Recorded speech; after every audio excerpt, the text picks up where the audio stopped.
Bassirou Diomaye Faye mu mujjee wax ci diggante ak Ousmane Sonko ne dafa xeex 10 ans pour fal ko et que day continuer di xeex ba keroog muy fal tey laa ko gën a gëm li ñu diglante ak sénégalais yi ba ñëw jaay leen Diomaye muy Sonko loolu kenn amatul droit wax ko wax rek pour Diomaye. Je pense que Bassirou Diomaye bi mu prêté serment et qu'il est devenu le président de la République du Sénégal, il pouvait ne pas démissionner de son secrétariat général du parti. Concernant surtout le cas de Mimi Touré, Ousmane am na benn parti bu muy naan nit ki ma bokkal ndey ak baay sax rapport bu ko épinglé woon dama koy jàllale. ñëw na mën naa ne sax jour boobu noonu ça a permis à énormément de Sénégalais ñu xam rapport IGE sax en termes administratifs nu muy demee structurellement président nan la koy jotee premier ministre nan la koy jotee. parce que c'est Bassirou Diomaye Diakhar Faye lu muy wax noonu man je vais pas le contredire parce que ñun notamment waa Pastef moment ñu commencé accueillir Mimi Touré. Alors Mimi Touré ce sont les gens de Pastef qui disaient que le rapport qui épingle Mimi Touré il a été commandité par Macky Sall. En fait les gens ils sont amnésiques ce sont ces mêmes gens aujourd'hui qui disent que rapport bi épinglé Mimi Touré dañ ko war a jàllale à l'instruction. C'est injustice. Parcours am mooy dénoncer gabegie parcours am mooy dénoncer détournement de deniers publics. parce que Pastef mënul la transparence en toutes circonstances. mais bien sûr Pastef mënul nekk régime boo xamante ni day protéger koo xamante ni da ko def loo ci alalu askan wi loo ci war a def fii ak ñu ngi eggali di wut le traître di wër le pro X le pro Y di xool kan moo trompé Sonko kan moo trahir Sonko kan moo ànd ak Sonko tant que ñu ngi ci loolu on va se créer des ennemis entre nous on va se faire la guerre entre nous. salaamaaleykum wa rahmatullah ñoo ngi nuyu ñëpp. La diaspora sénégalaise, africaine en général. Nous accueillons ce soir Monsieur Ahmadou Bamba Gueye, coordinateur section Hauts-de-France, Pastef les Patriotes. Bonsoir Bamba. Bonsoir Amadou. ñu lay nuyuwaat encore di. Bismillah kontaan ci teewaat sa salon. saa ñu waxtaanee li ñu bokk Sénégal. Le président de la République Bassirou Diomaye Faye samp coalition teg fa Mimi Touré. beneen parti bi nga xamante ne mooy le parti Pastef qui est le parti au pouvoir am yéene teg aussi coalition apte ci wet gi yow lan mooy sa analyse ci situation bu ñu toll nii. situation boobu nag mënuma ci am xalaatu sénégalais lambda parce que daf ma concerné en tant que militant de Pastef responsable d'une section diaspora de Pastef France donc Pastef Hauts-de-France situation boo xamante ni c'est très difficile pour dire mais pour les militants aussi Pastef dafa am histoire am jaar-jaar et nekk parti boo xam ne dafa yanu espoir bu bari et am fu mu jaar ak sénégalais yi am lu mu diglante ak sénégalais yi kee ci mission boobu sénégalais yi wóoluñu ba jox ñu ko ñu wëlbatiku face aux sénégalais ñu ne leen dañoo am ay problèmes yu ñuy régler suñu biir ba problème yooyu muur actualité ba waxuñu ci budget waxuñu ci récolte yi nga xamante ni au niveau de l'agriculture il y a de belles performances waxuñu ci projet majeur yi nga xamante ni ñu ngi ci war a liggéey effort yi gouvernement bi di def di jànkonteel mais débat bi tourné nekk orientation politique Pastef Pastefien du mën a yomb d'autant xam ne dafa bëri émotion dafa bëri ndax lu la bett mën la et militants yu bëri xëy na leen situation bi bett moo tax tout de suite réaction yi nekk des réactions vives yoo xam ne sax des fois da ngay am jafe-jafe comprendre ko. dire que ni li ci des bi nga xamante ni coow li commencé na. si mu njëkk a am effectivement mooy xalaat ban répercussion la mën a am ci espoir bi Sénégalais yi am ci Pastef. Commenter une crise politique, qu'on est dans une crise économique et financière, c'est une irresponsabilité que les Sénégalais ne nous pardonneront pas. Effet yi nga xamante ni ñu ngi koy dund depuis bu ñu jëlee nguur gi ñu am héritage bu metti ndax ñi fi nekkoon seen yàq egg na foo xamante ni pour defar ko dafa laaj benn bloc benn unité benn solidarité benn endurance résilience pour ñu mën a ànd relever le défi. bu ñu ñëwee ba commencé di song loolu ñu wëlbatiku di werante suñu biir di xuloo suñu biir day jafe ñu egg ci ñu relever défi boobu. mais gisoo ni problème bi mënoon na ñàkk. bien évidemment ñun ñëpp mën nañu xalaate noonu léegi nag Honnêtement, j'y vais avec beaucoup de nuances. Xëy na ñu bëri bëgg ñu loolu parce que ñu bëri veulent qu'on soit tranchant et que tout de suite qu'on trouve un coupable, une victime. Man analyser wu ma ko noonu parce que ay nit ñuy ànd bokk mbir ñoo mën a am werante. Et que gis-gis yi mën na wute lu mënoon a ñàkk mooy bi nga xamante ni dañu fal le président de la République Bassirou Diomaye Faye ko ci benn programme et que moom ci doxalinam ak ci yéeneem mu ne day écarté wu un peu ci politique pour concentrer wu ci mission yi que Sénégalais yi jox pour nekk au-dessus de la mêlée. coow politique ci kan moo war a doxal orientation restructuration coalition bi ka fal waru woon mën a egsi fii. Après nag souvent on retient ce qui se passe à la fin li nga xamante ni mooy la goutte d'eau de trop qui a fait déborder le vase. Ouais. La République a signé pour le président de la coalition Diomaye pour wax ni Mimi Touré le dénk restructuration coalition bi. Alors loolu forcément day indi incompréhension mais bu ñu ko bëggee analyser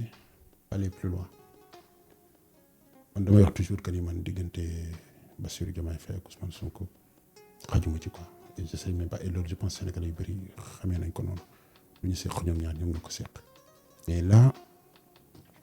diggante Sénégalais yi ak Pastef parce que finalement man foofu laay xoolee diggante Sénégalais yi ak Pastef ñun en tant que militant du parti dafa am lu ñu warloog Sénégalais yi et lépp loo xamante ni bu ñu ko defee Sénégalais yi jéppi ñu dañ ko war a moytu. À partir de là mënoon na ñàkk parce que mënoon nañ fexe pour man divergence moom ala kulli àll day am ndax mënuñu bokk gis-gis ci lu bëri mais il y a des fondamentaux yoo xamante ni on est obligé ñu bokk ci gis-gis bu ñu waree di ànd pour defar réew mi à partir du moment que fondamentaux yooyu noonu ñu ngi koy préserver ñu ngi ci bokk gis-gis et je pense looloo tax ba tey Ousmane Sonko nekk di ànd di liggéey ak Bassirou Diomaye Faye en tant que premier ministre parce que fondamentaux yooyu pour man ñu ngi ci ànd bokk gis-gis ba tey. dama bëgg tey ñu tranché xam nga tey su ma nee tranché c'est vrai qu'on va rester un peu dans la nuance parce que ba tey ni Bassirou Diomaye Diakhar Faye génnul wax carrément ni lii mooy problème bi on voit que des actes sont posés Ousmane Sonko itam idem parce que le 8 wax na ko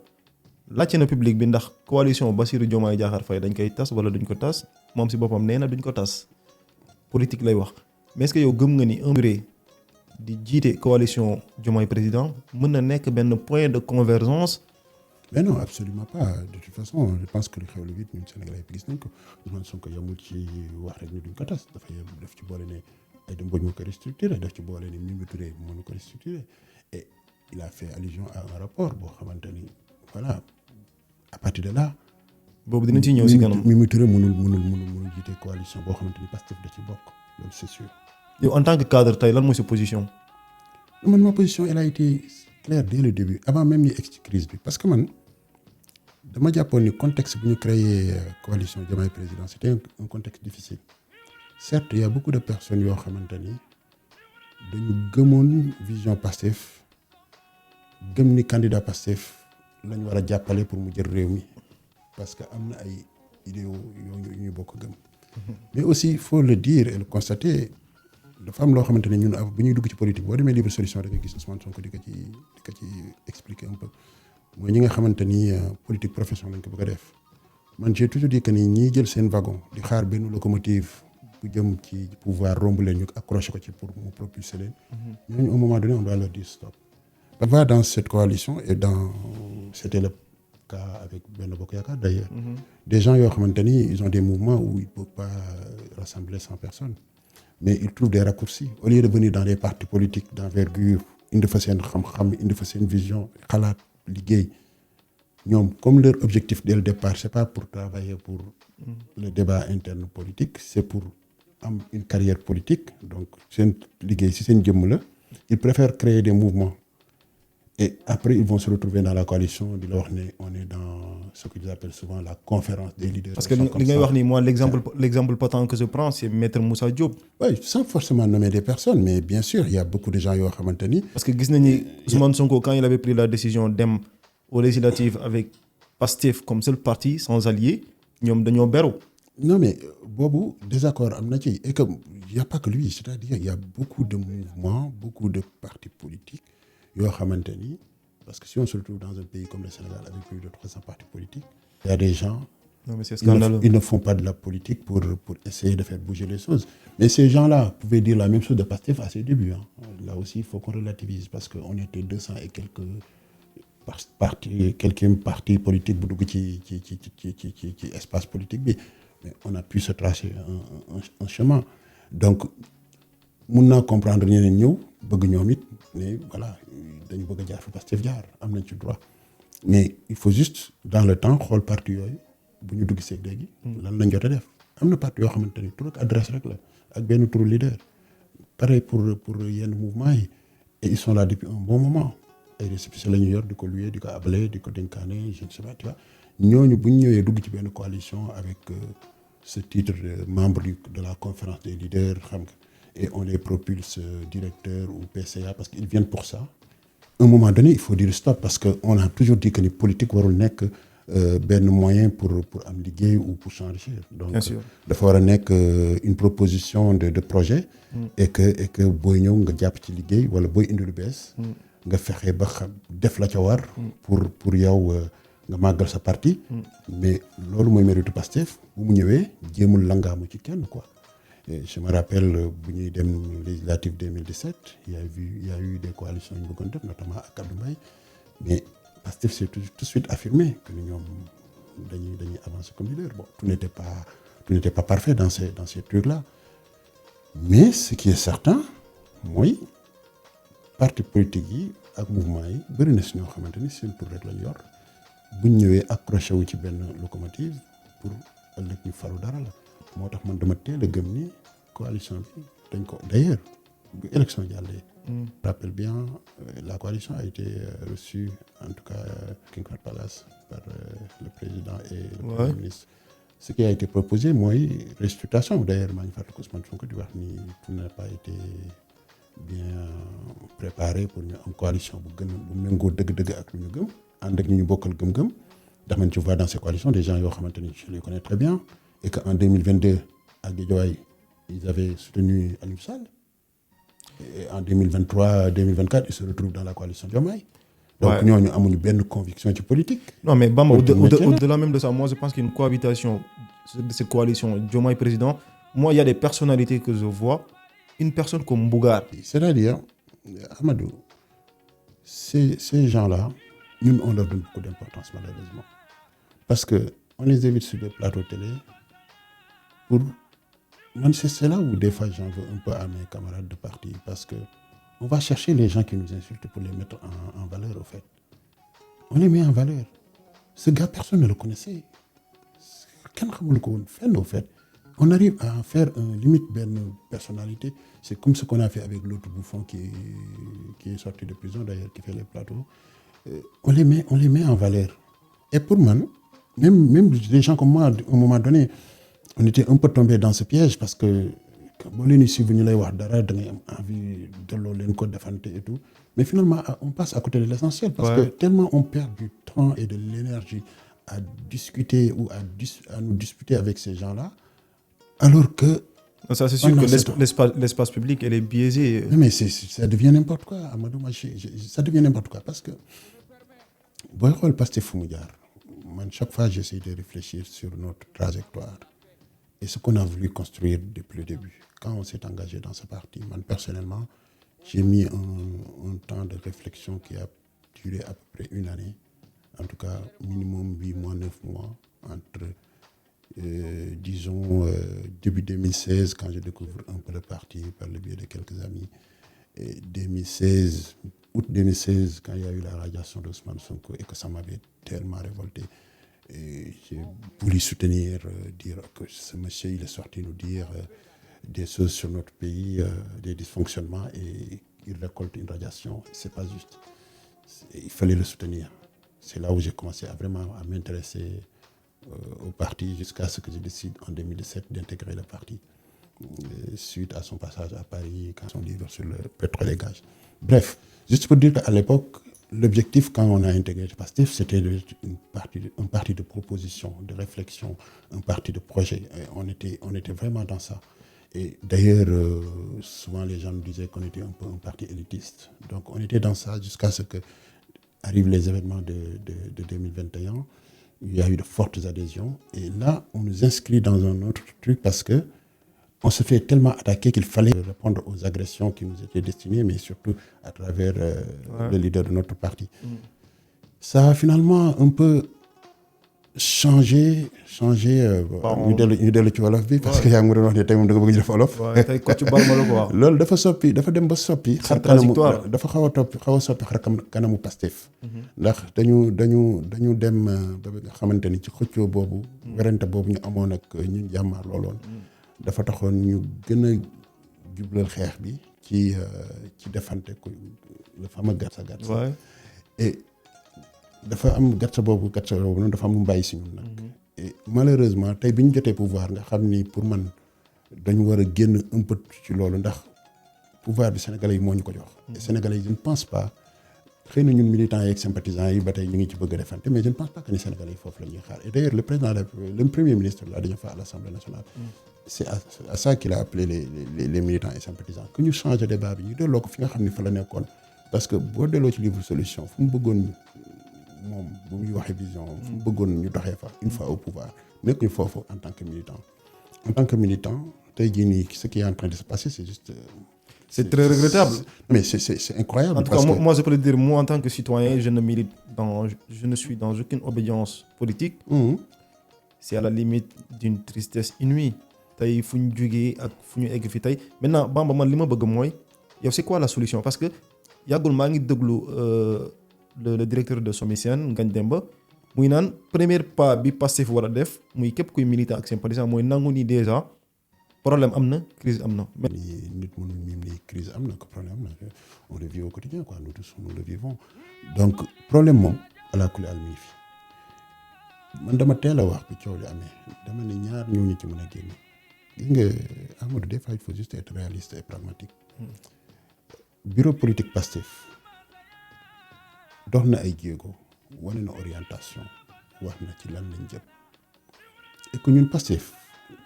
bu ñu nekkee militant Pastef leen nañu war a ñor mooy suñuy organe décisionnel lan lañ décider ci lan lañ war a dox loolu dañ ciy tënku une fois ñu tënku ci. dañoo jël pouvoir wax ak sénégalais yi ne leen Bassirou Diomaye Faye lañ def candidat ñu ne ñu d'accord jox nañ leen pouvoir bi jox leen ko mu jiite moom nag mu taxaw jël serment ci sénégalais yi am ay pouvoir constitutionnel yu mu yor yoo xamante ni pouvoir institutionnel yooyu parti bi mënu ci dara noonu la suñu constitution bindoo. loolu luñ ko jagleel la dañ ko koy bàyyee moo ko moom ñu am ay pouvoir politique yoo xam ne Pastef moo ko am benn leader moo koy incarné muy Ousmane Sonko loolu dañuy tracé fan la Pastef fa la aw bu ko politique tracé Pastef aw foofu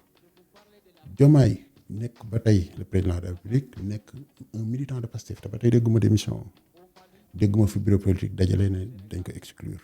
parce que non seulement il est militant du parti il est président d'honneur du parti loolu on l'oublie des fois et coalition bi nga xamante ni et ça je rectifie parce que souvent la phrase revient et pour man c'est travestir l'histoire on dit Diomaye dafa créer coalition nii quoi c'est comme si daa créer coalition jox ko Mimi Touré coalition Diomaye président on est tous d'accord que ni transformation coalition Sonko 2024 lañ jël def ko coalition Diomaye président muy exister depuis lors il y a juste une restructuration. non Diomaye président bañ koy créer sax su ma juumul Pastef on l'avait dissous. Pastef n'existait pas officiellement. Ouais. Le récépissé de Pastef n'était plus valable. À la veille des présidentielles. N'était plus valable. Mais en substance, c'est Pastef qui a incarné cette coalition. Bien sûr. Ce sont les militants de Pastef qui ont fait tout le travail. Ce sont les militants de Pastef qui ont fait les parrainages. Ce sont les militants de Pastef qui ont fait des levées de fonds pour la caution, pour financer la campagne. Certes, les autres membres de la coalition, certains ont mouillé le maillot, ont apporté leur contribution. waaye la gën a am solo ci liggéey ba Pastef ñoo ko def bi ñu ko defee ba fal ko président de la République gunge ko ànd ak moom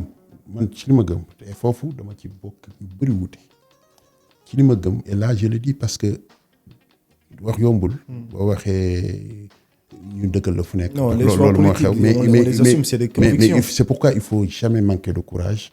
ba li nga gëm. nga bañ ko wax. absolument nit ñi li ñuy wax ci yow bu mu nekk loo xamante ni mi ngi lay gaañ fii ak yow gaalu xaj bañ lay. yàkkal fekk ñu la fa yow da ngay wax li nga gëm. et man li ma gëm mooy le président de la République ne travaille pas dans une coalition pour jëm conquérir le pouvoir man loolu sama gëm-gëm la. et ku nekk si ñun nag damay wax ne je le répète assez souvent ku nekk si ñun booy wax da ngay wax rek ak sa tëraayu bàmmeel ak ses convictions. parce que on a tous li may wax un faisceau d'informations un faisceau d'éléments qui nous permet de forger notre opinion. Ouais. Et que boo amee opinion boobu noonu nga ni ba bu ma ko waxee majorité bi jëmul foofu kon man dañ may mujj sikk. nga ni kon je vais dire lu majorité bi di wax. su boobaa t'es plus en phase avec toi-même et man loolu bu induma ci politique man je veux toujours li may wax les convictions dans ce corps. li may wax nekk en phase ak li ma gëm. surtout c'est pas pour rafetal c'est pas pour mais loolu laa gëm. donc yow da nga gëm ni Diomaye président il est pas dans l'optique de conquérir le pouvoir ou de reconquérir le pouvoir. man li Diomaye Bassirou Diomaye Faye mu mujjee wax ci diggante ak Ousmane Sonko ne dafa xeex 10 ans pour fal ko et que day continuer di xeex ba keroog muy falu tey laa ko gën a gëm tey jii laa ko gën a gëm. tey laa gën a gëm ni le président de la République nekkul ci ay ambition conquérir pouvoir rester au pouvoir man loolu balaa ma ko gëm Ousmane Sonko dafa génn waxal ko boppam ne Diomaye mi àndatuñu ndax 2029 dafa ber yoonam pour gañewaat pouvoir ndax xam naa ne ñoom ñaar ñoo ma gën a xamante seen ñoo gën a xamante seen biir man li ma leen xamee donc bu ko Ousmane Sonko génnoon wax mun naa koo gëm mais le président Ousmane Sonko mu soo ko dégg dans le discours mu waxee noo xamante ni day tekki que ni Bassirou Diomaye fii mi ñu àndal dafa jël yoonu boppam pour ëllëg mu garder pouvoir lu muy wax te alerte souvent dani ñu ngi koy isolé te biñ ko isolé c'est pour moom Ousmane Sonko ñu jëlee ko fi te buñ ko fi jëlee moom Bassirou Diomaye Faye dañ ko fiy jëlee donc c'est plus koo xamante ni dafa bëgg a protéger son frère patriote pour que danger yi koy guettee bañ a egg ci moom. mais Bamba je vais aussi me mettre un peu dans la peau du diable tey man Bassirou Diomaye Diakhar Faye mën naa ko comprendre benn aspect mooy depuis début 2025 am na député yoo xamante ne dama koy tudd ku mel ni Guy Marius Sagna bind na fii publié na ni Bassirou Diomaye Faye président de transition la et Guy Marius Sagna c'est pas n'importe qui, c'est pas n'importe quel député à l'Assemblée nationale, il est aussi député au Parlement de la CEDEAO. nga jël ku mel ni Bodian directeur du port autonome de Dakar avec tous ces discours mën naa ne pro Sonko moom nëbbu ko. Au bout d'un moment toi qui es président de la République clé de voûte des institutions ngay gis au sein même de ton parti politique ngay gis ay cadres yoo xamante ne mais dañuy avancer discours yoo xamante ne qui tendent même à t'affaiblir. Au bout d'un moment yow t'es un être humain, t'as envie de t'affirmer. Oui non man je dis chacun est responsable de son discours man am na discours yoo xamante ni man du ma ko am parce que gis nga Amadou dama gëm ni bu ñu affaiblir Bassirou Diomaye Faye Pastef lañu affaiblir Ousmane Sonko lañu affaiblir projet bi ñu dig Sénégalais yi lañu affaiblir ndax dañu jël projet bi ñu jox ko muy signé décret yi kooku waruñu jéem a leadership am ñu koy jéem a affaiblir kooku dañ ko war a jàppale ci xeex boobu ma gëm ni Ousmane Sonko ñi ko désigné woon ni kii laa gën a wóolu ndax bëri woon na ay cadre Pastef mu ne kii dafa jub il est structuré moom laa wóolu yéeneem ba tey mooy fexe mission bii ñu jox Bassirou Diomaye Faye mu matal ko te ñun bu fekkente ni dañu yéene Pastef mu réussir yéene Ousmane Sonko mu réussir forcément dañuy yéene Bassirou Diomaye Faye mu réussir et on doit tous travailler pour ça bu fekkente ni bëgg nañ Sénégalais yi bañ a réccu lu ñu joxee lenge yi ndax suñu xeex warul weesu fexe ba Sénégalais yi en 2029 bu ñu jàkkaarloog ñoom ñu ne ñu gàcce nga làmba lu ñu leen dénkoon bi ngeen ko yore rafet na te 2050 bi ngeen wax ni da ngeen ko bëgg a téye réew mi ba 2050 soppi ko wóolu nañ leen ci doxal leen te loolu mënuñu ko def dans la division am na ñu am certitude que ni tey y a des gens qui même luttent pour la séparation entre Ousmane Sonko. Ah mais absolument. Et avec beaucoup de conviction et que tey yow booy wax sax très rapidement man damay waxtaan ak démb student mu naan ma diw laa doon waxtaanal nee na ma pro Diomaye nga et c'est juste malheureux hein et des personnes yoo xamante ni xamante nañ bu baax en tout cas ci Pastef France xamante nañu et que dem ba nga xamante ni ñoom dans leur tête ils ont cette scission ba mën a xool pro Diomaye ba mën a xool benn militant lu tax ñu la pro Diomaye parce que tu apportes de la nuance dans le débat et loolu les gens appellent plus ça bëgguñu koo xamante ni ci waxtaan bi da ngay jéem a fexe ba li ñu diglanteeg Sénégalais yi ba ñëw jaay leen Diomaye mooy Sonko loolu kenn amatul droit wax ko ku ko wax rek pro Diomaye nga di ko Ousmane Abdoulaye Baro di waxee. gis naa tamit démb ci benn extrait bu ma romb le secrétaire chargé de la diaspora Pape Mara Ndour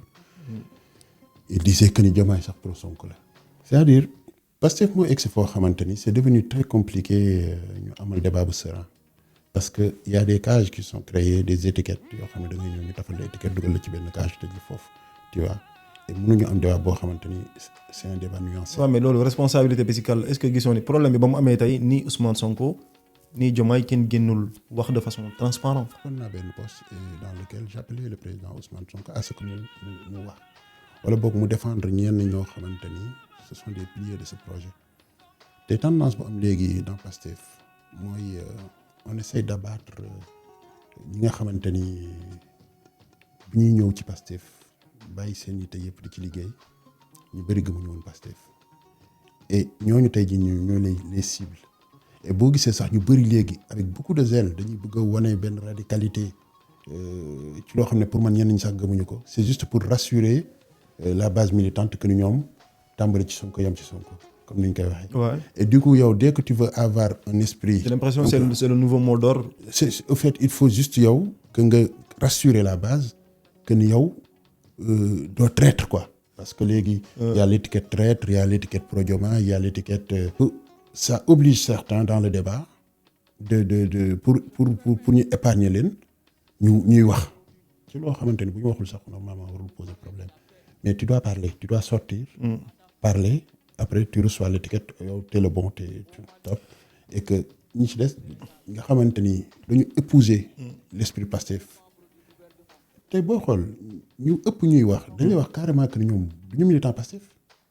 dañ naan la man du ma militant Pastef man sonkiste la c'est-à-dire Ousmane Sonko dafa am dimension boo xamante ni tey jii nii nit mën na ñëw daal ne man tout ce qui est derrière Pastef man loolu lépp góob. Oui, mais Bamba pense que c'est ça qui vire au fanatisme d'ailleurs. Non mais après gis nga. Et c'est extrêmement dangereux ce virage. Non mais gis nga dans toute idéologie dans toute pensée dans toute organisation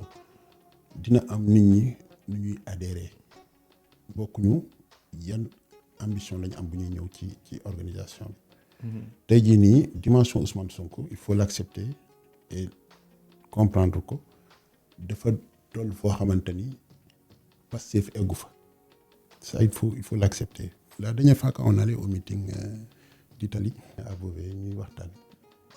ma leen di laaj ban section ngeen bokk quoi bon parce que systématiquement je me suis dit c'est des militants Pastef quoi. Le samedi matin fajar nga jug jël avion pour dem seetaani meeting Italie war fa passer week-end. Je me suis dit ça doit être ñu ne ma non ñun Pastef de ñun on est des sympathisants. on est des sympathisants ñun Sonko rek la ñuy topp tu vois. foofu la Ousmane Sonko toll c'est-à-dire Ousmane Sonko dafa toll foo xamante ni y a Ousmane Sonko et que mooy Pastef si je le dis c'est pas pour manquer de respect à tous les cadres et militants de Pastef qui ont beaucoup donné pour ce parti mais c'est pour dire que ni mooy aperçu bi nga xamante ni majorité militants ak sympathisants moom lañ am. C'est la réincarnation du projet. moom lañ considéré ni sax mooy projet bi tu vois am na si ñoo xamante ni moo jëmm Ousmane Sonko lañ considéré mooy projet bi foofu la toll au fait et loolu Pastef militant Pastef yi bokk nañ ci lu ko liggéey c'est-à-dire man je me rappelle et Ousmane Abdoulaye Baro il le disait si bien que ni quand j'ai commencé à faire de la massification di def terrain quand je suis allé à Lille lu ma fa njëkk a def waaw t-shirt nga daan sol photo Ousmane Sonko moo ci nekk boo ñëwee da ngay ñëw laaj nit ñi ba xam nañ kan la doo ñëw nga def photo Pastef nga ni ñun ñooy Pastef et tout da ngay def photo Ousmane Sonko ñu naan la mooy kan xawuma ko nga ni leen waaye moom la mooy inspecteur des impôts bi nga xam ne dafa doon dénoncer le fait que. la période des vaches maigres de Pastef. voilà nga xam ne da ngay wax ni mooy inspecteur des impôts bu doon informer Sénégalais yi voilà ci pétrole mais surtout le fait que certains établissements publics ne payaient pas leurs impôts et taxes et que ci loolu la ko Macky Sall radié et que ensuite il est devenu député. On racontait un peu son histoire politique quoi sur les quatre ans quoi.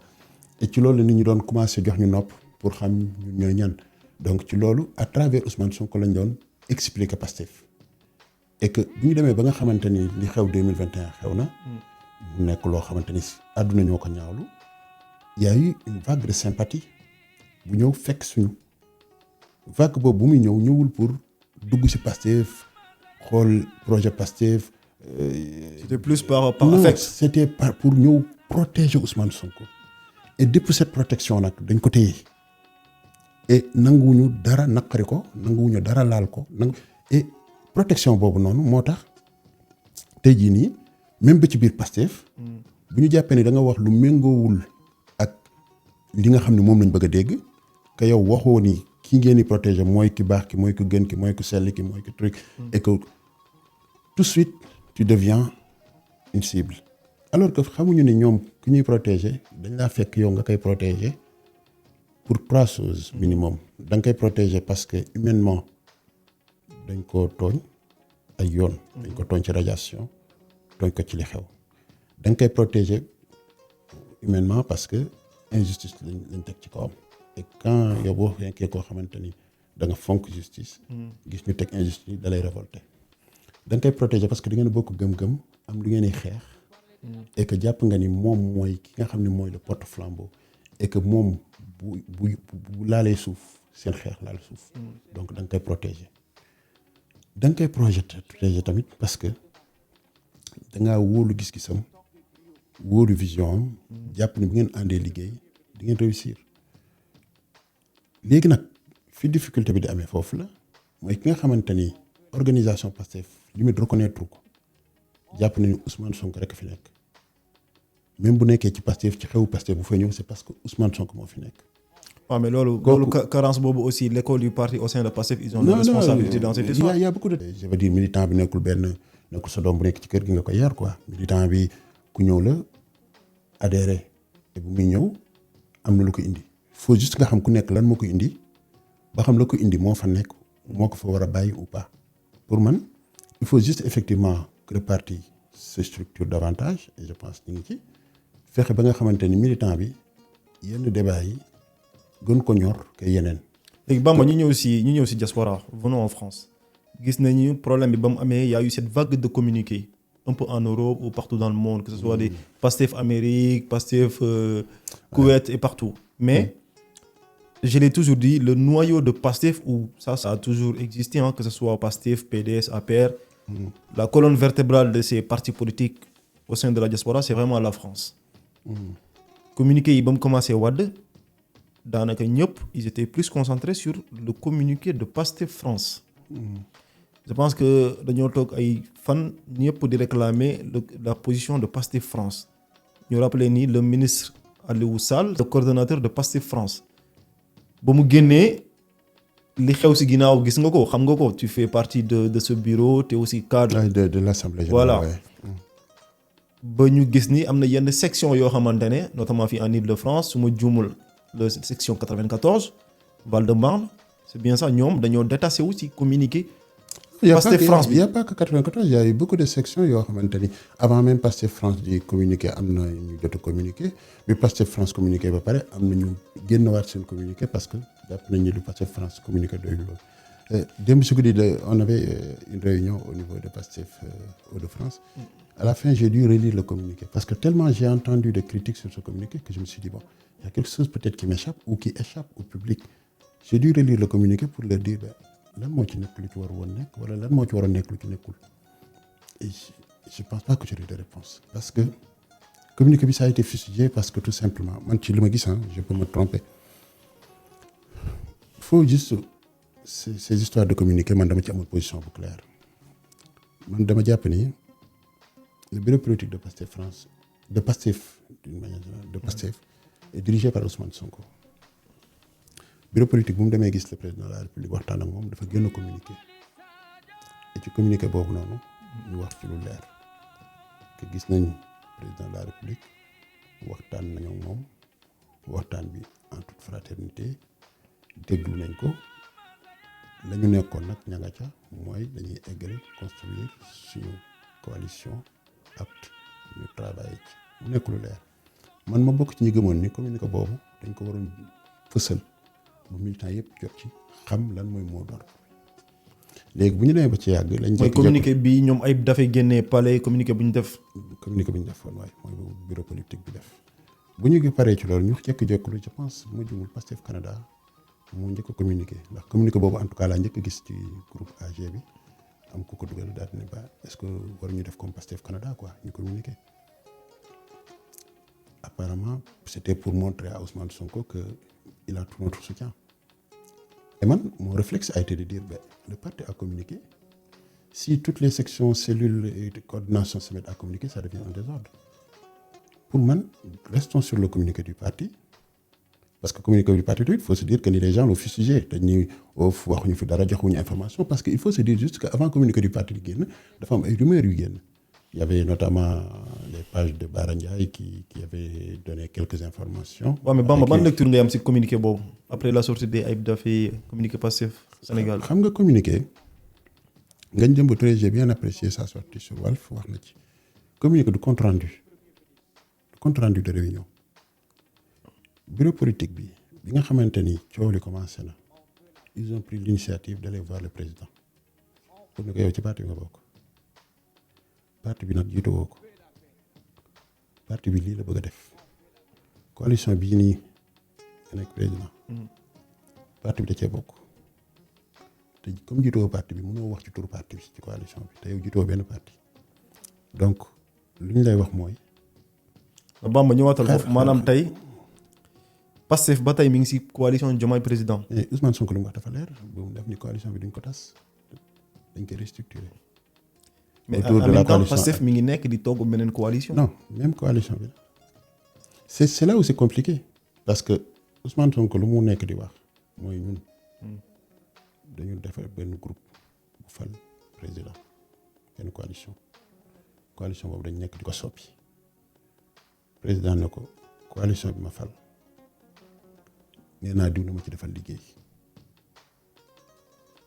divergence bi foofu la tey bureau politique bu ñu delloo ci laaj bi nga laaj ci communiqué boobu lu ci sama xalaat ñoom ñu demoon toog ak président wax ak moom ñoo ñëw jàpp li nga xamante ne moom la ñu war a wax militants yi ñu wax leen ko à travers un communiqué et militants yi nag duñ doon xaar ñu ne weddi nañ ne Diomaye waxul nii nangam sangam dama ko def ndax y a eu beaucoup de trucs qui sont sortis journal Libération def na ci article ni ñu bëri dañ doon xaar communiqué bi xëy na mu jox leen soit des confirmations soit mu ñu infirmer li nga xamante ni jàll na comme rumeur dans la matinée communiqué bu mu ñëwee ci bëtu ñenn mu nekk un communiqué un peu laconique man dama jàppoon ni communiqué bi kay c'est comme une sorte de langue de bois. langue de bois après mun na nekk une appréciation man je ma jàpp ni parce que yàgg naa lire ay communiqué Pastef quand même muy xool communiqué Pastef fu ñuy génn jot na tu vois communiqué da ci am foo ci yam li ci ëpp solo mooy ligne bi nga xamante ni moom nga jël war ko wax militant yi mais nekkul ni da ngay ñëw exposer les détails des échanges wax nañ ko lii wax nañu lii tontu nañ ko lii tontu nañu lii ñu bëri nag loolu lañ doon xaar looloo tax mu jur coow man communiqué boobu man personnellement doy na ma yow mun na la bañ a doy ko neen man personnellement doyoon na ma moo tax bi coowal communiqué amee ma jàppoon man ni communiqué boobu doyoon na. Après le reste c'était même pas des communiqués, c'était des actes d'allégeance. C'était des actes d'allégeance waaw mun nañ ko waxee noonu mais ñi ko njëkk a def buñ ko génnee dafa am succès ñu jàpp ni ñëpp dañ ko war a def man j'avais posé 2 questions à l'époque ba xam suñu parti ñu ko def loo non c'est des initiatives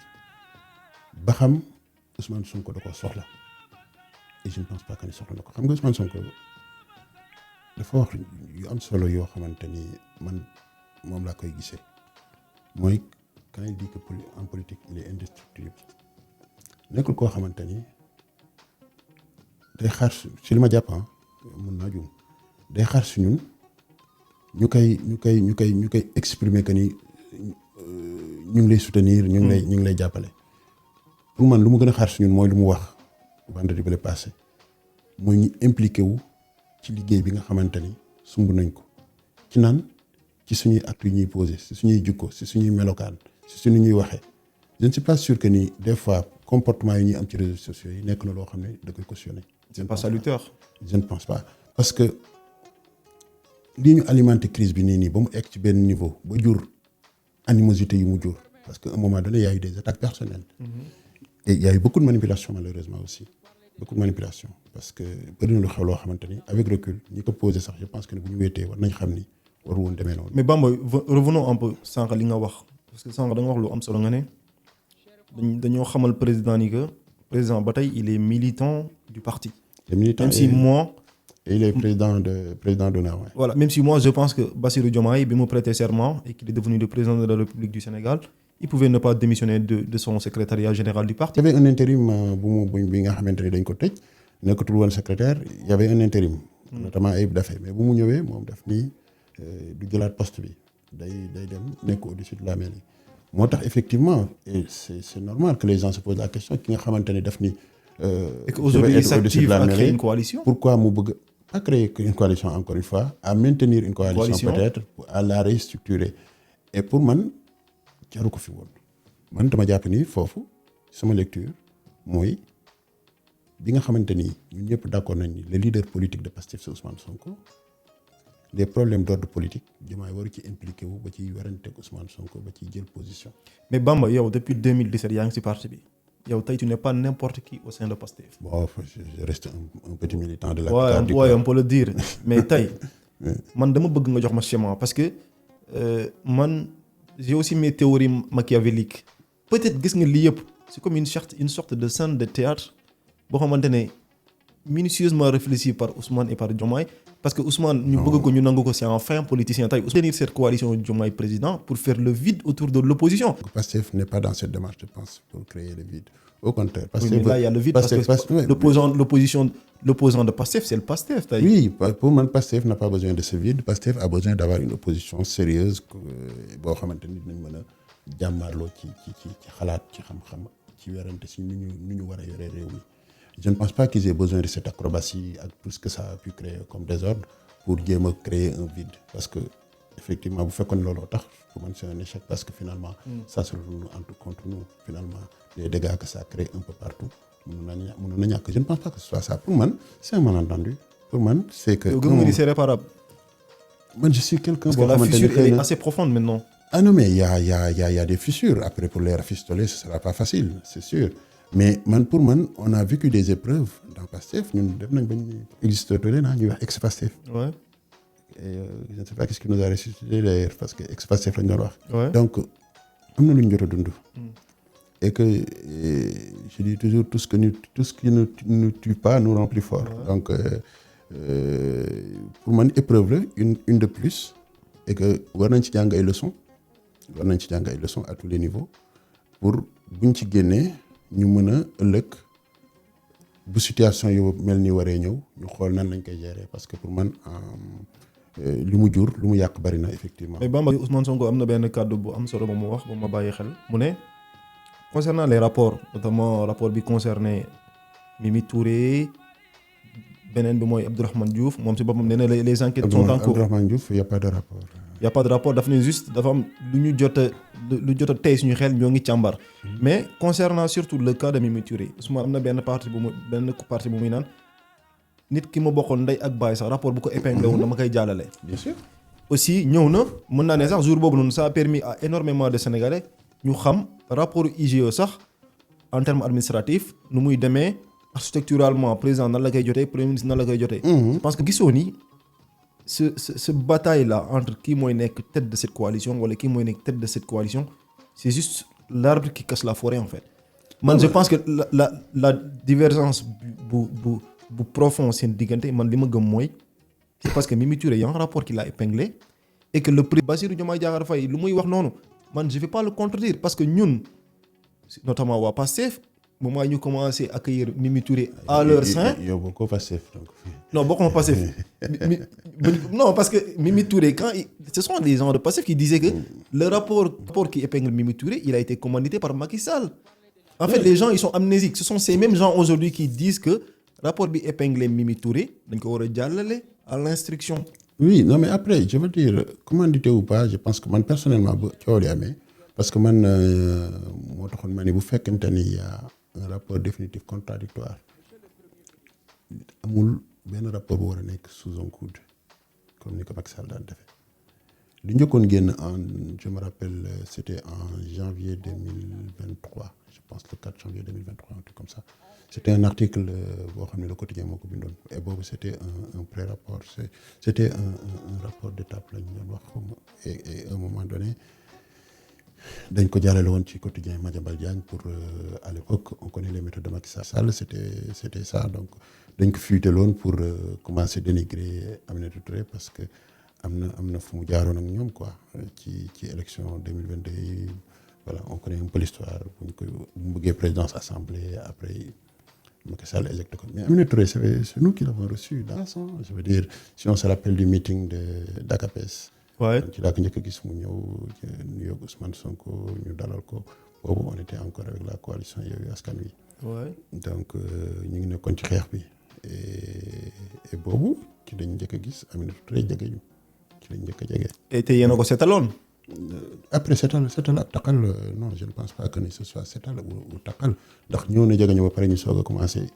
indi rapport mais Macky Sall boobu mënu woon am lenn lu mu mëne vers koo xam ne dafa jóge ci moom ñu jox ko crédit parce que dafa am fu mu jaar ak Khalifa Sall am fu mu jaar ak Karim Wade am fu mu jaar ak Ousmane Sonko bu songaatee keneen dañuy xam ni ay pratique Macky Sall la woon rek quoi mais une fois au pouvoir et que Ousmane Sonko en tant que premier ministre ne moom jot na rapport avec des instructions et que moom bu jotee rapport da ko yóbbu ci justice def liggéeyam je ne pense pas que ni président de la République day jéem a moom essayer protéger Aminata Touré parce que gisuma lu ko jar lu ko war a jaral quoi c'est-à-dire. mais si Diomaye validé wul rapport bi du jàll. non rapport bi jàll na ba pare Macky Sall validé woon na ko ba muy egsi ci premier ministre donc rapport bi jàll na. mais eggagul instruction. depuis Ousmane Sonko nee na jàllale na rapport yi donc rapport yi jàll na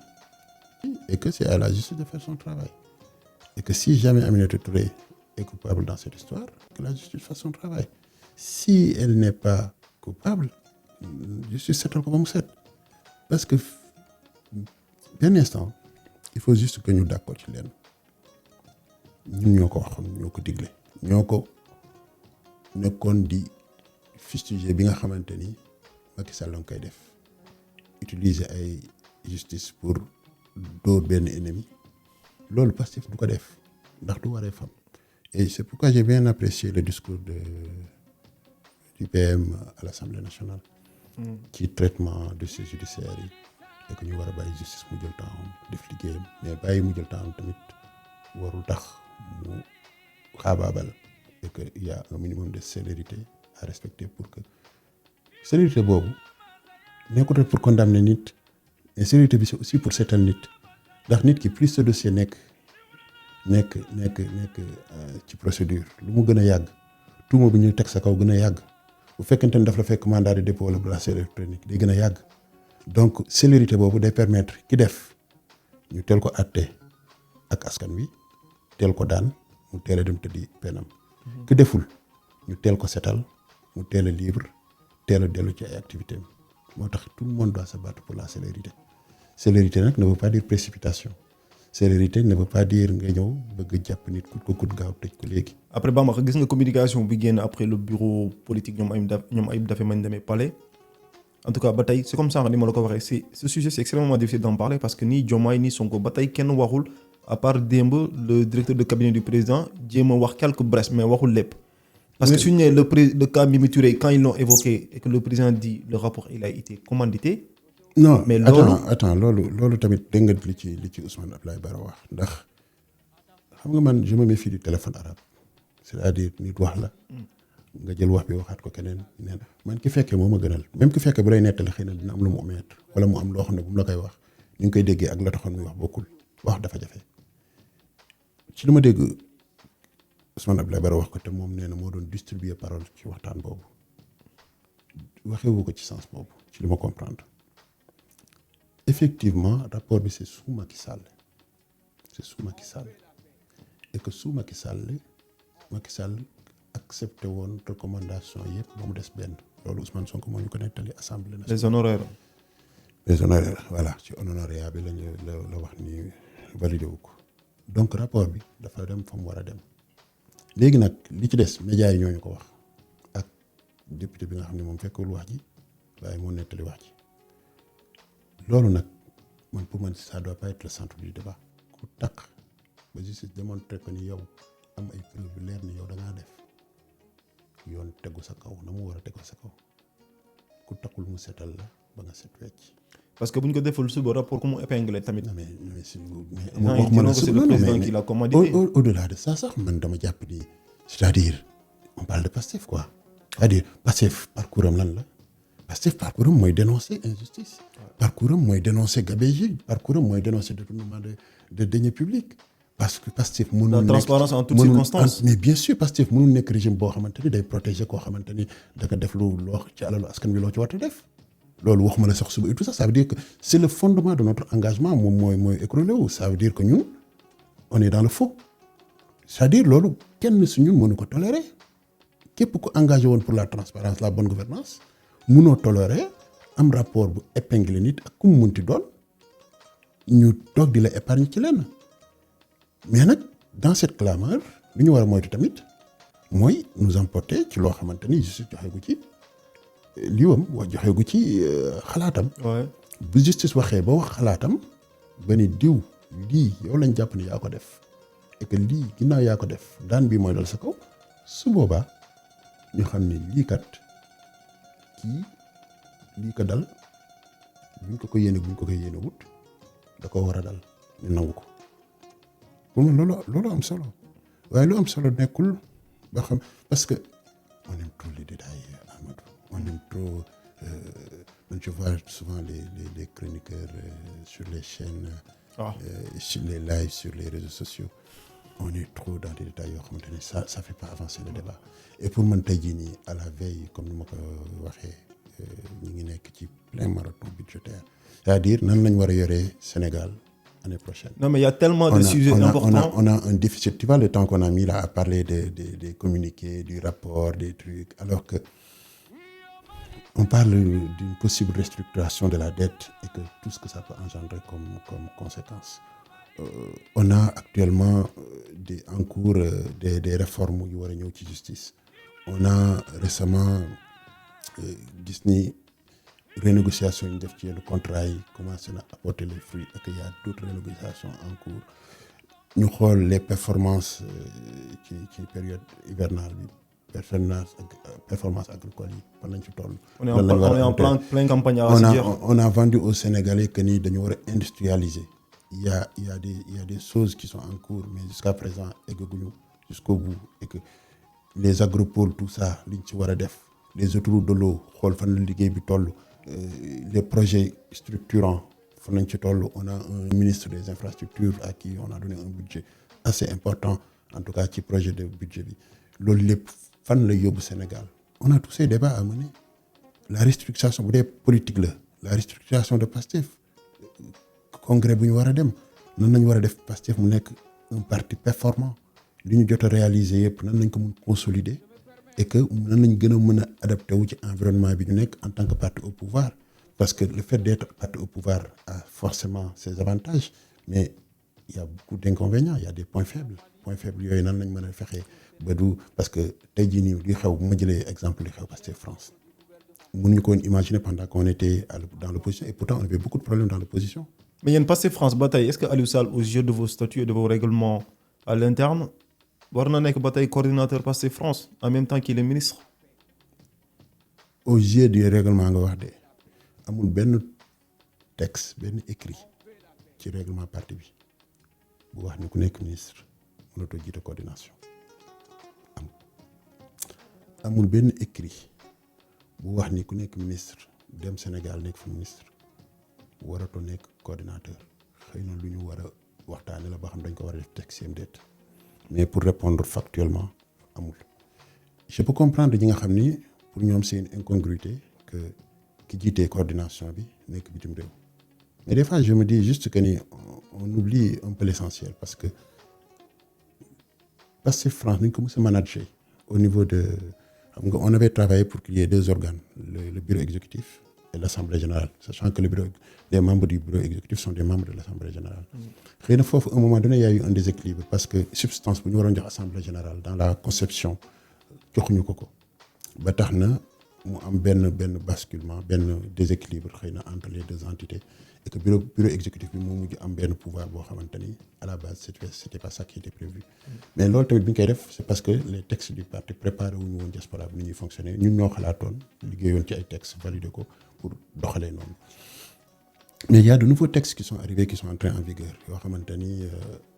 gën nañ ko améliorer et que waa diaspora bi liggéey nañ ci am na sax ñu nekk di liggéey ci ay amendements pour que mu gën a jël en compte ñu Pastef war fonctionner dans la diaspora loolu bu jotee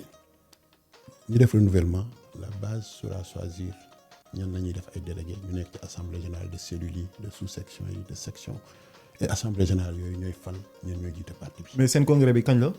awma ci benn amagul date awma ci benn date je sais que ni on nous avait dit fin 2025 et pour le moment bon on est en décembre et je ne pense pas que ni fii ak 2025 nañ dem congrès. mais juste avant may lancer message bi di wax rek ni. bu ñu tollee ci congrès bi ba war a fal ñi jiite Pastef militants yi ñooy décider fal seeni délégué et que parti bi moo def communiqué demandé woon ñu arrêté adhésion arrêté restructuration yooyu bu ñu fa tollee war ko def képp koo xamante ni da ngaa jàpp ni da ngaa war a jiite parti bi da ngay samp sa ndënd en toute transparence ñu def des élections ki war a falu mais lii fi am yëpp man jaru ko du tout. Parce que Pastef France j'ai l'impression que yéen a nekk au bord du précipice. Non mais il y a comme benn genre scission mooy commencé am sax. Scission je ne pense pas mais effectivement il y a des gens yoo xamante ni tey jii nii seen i préoccupation dama leen koy nangu la mooy benn nit lañ jàpp ni mënatul jiite parti bi ak parce que dëkk nekk. yow gisoon ni 2029 implosion mun na am. mais après loolu yàlla xam wax dëgg yàlla mais xam naa ni tànk yi ñuy doxee baaxul xam naa ni war nañu xoolaat suñu doxalin war nañu waxtaanaat gën a waxtaan parce que des fois tamit. waxante dëgg surtout mais waxtaan kay bu laluwul ci dëgg jarul muy am quoi. mais ça veut dire que ni ñàkk waxtaan bi ñu ñàkk waxtaan xëy na moo jur na bokk na ci jur lu ñu nekk et moom laay wax sànq naan la le fait que ñu nekk parti au pouvoir l'un des revers c'est ça parce que ñu bëri tey jii nii avec les nominations am na si ñoo xamante ni bon kontaanuñu parce que gis nañ diw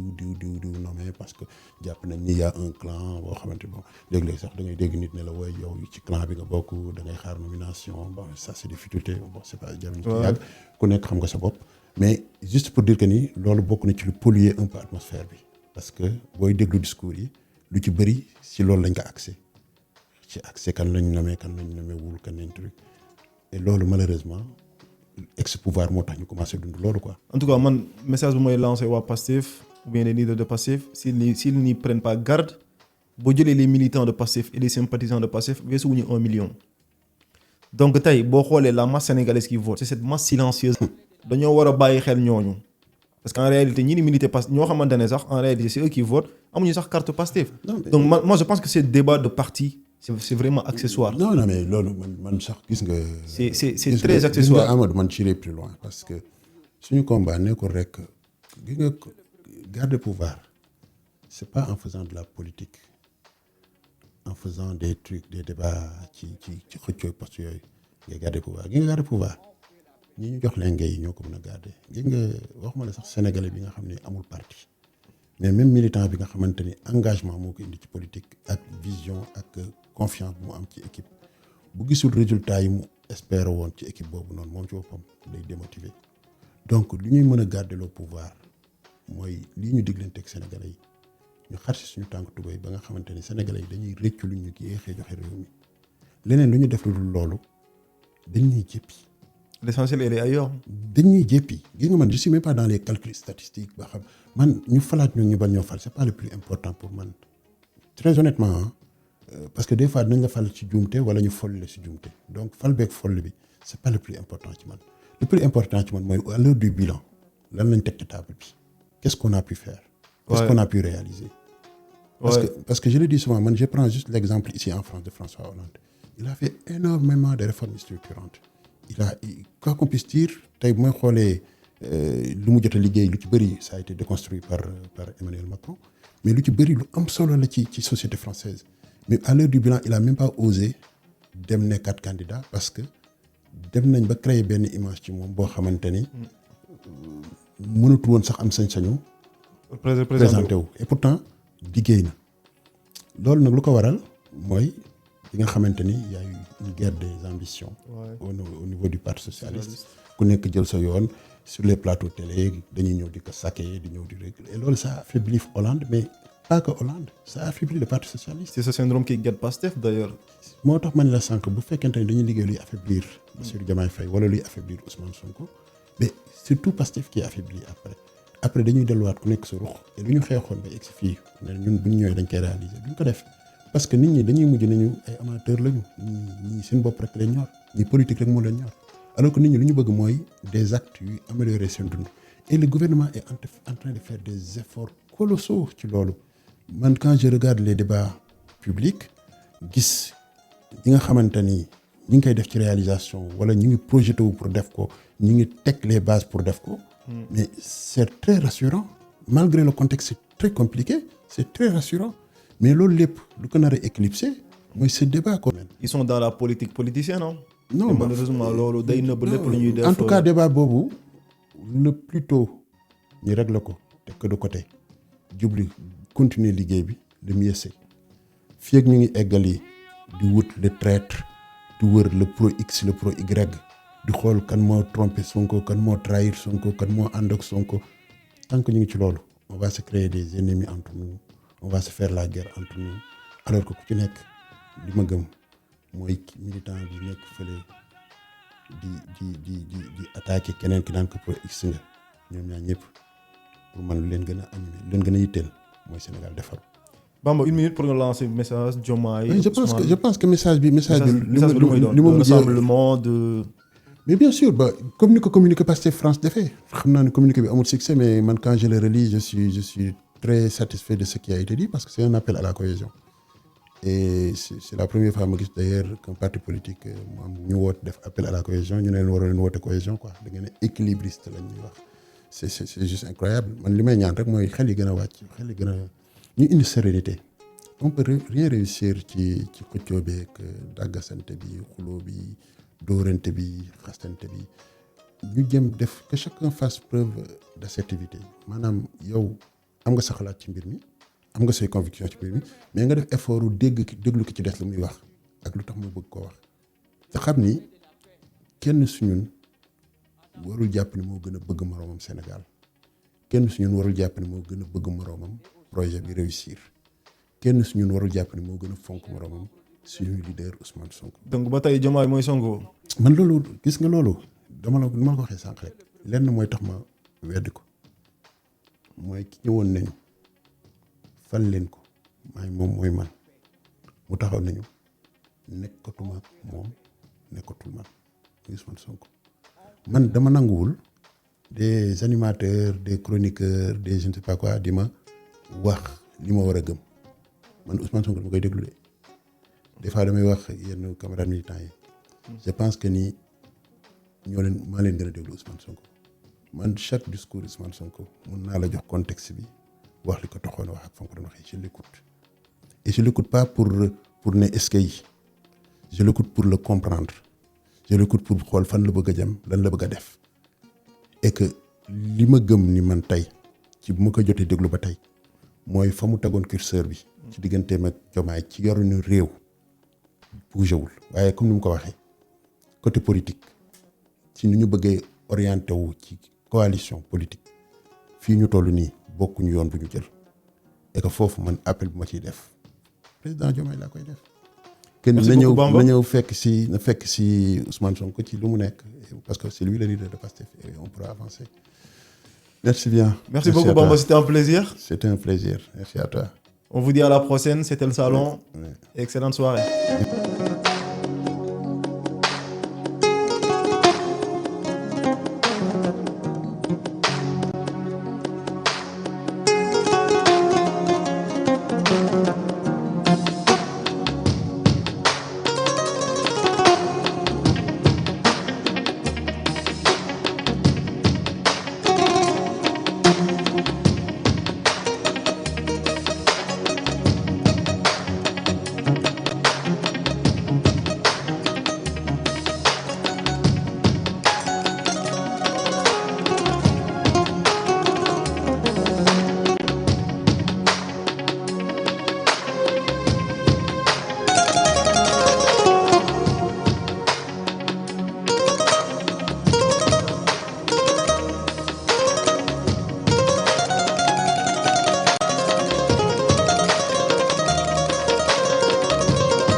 Je me permets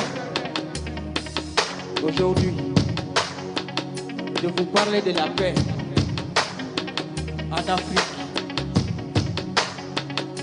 au Mali et au Sénégal. Chers membres du gouvernement, en tant que griot, Monsieur le Premier ministre,